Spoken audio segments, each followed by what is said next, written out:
Selamat pagi, salam sejahtera bagi kita semua. Saya atas nama Utema Gia, mahasiswa jurusan Ilmu Hukum di Setia Persada Bunda Pekanbaru. Dalam kesempatan ini saya mencoba sedikit menyimpulkan dan memberikan pendapat pengertian tentang materi dari dosen pengampun Hamer SHMA MKN tentang badan hukum dan manfaatnya. Menurut saya, sebagai warga negara Indonesia yang taat pada hukum, sangat penting kita mengetahui apa itu badan hukum. Tujuannya agar kita bisa mengidentifikasikan konsep-konsep dan teori tentang badan hukum dan bukan badan hukum yang berkaitan dengan perusahaan, perseorangan, atau badan hukum.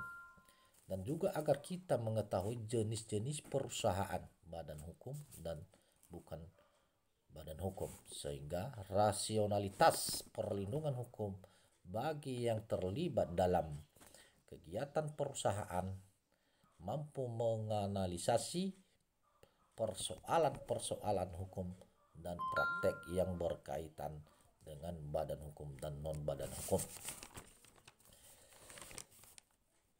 Kemudian pengertian badan hukum menurut Kitab Undang-Undang KUHP Perdata terdapat pada pasal 1653 yang menyatakan secara jelas bahwa badan hukum didefinisikan sebagai perkumpulan yang sah.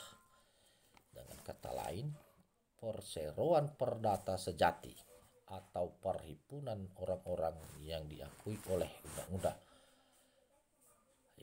baik yang diadakan oleh undang-undang, yang diadakan oleh kekuasaan umum, maupun diterima sebagai yang diperkenankan atau didirikan untuk suatu maksud tertentu yang tidak bertentangan dengan undang-undang atau kesusilaan. Kemudian badan hukum menurut bentuknya terdapat dua macam, yaitu badan hukum publik dan badan hukum privat.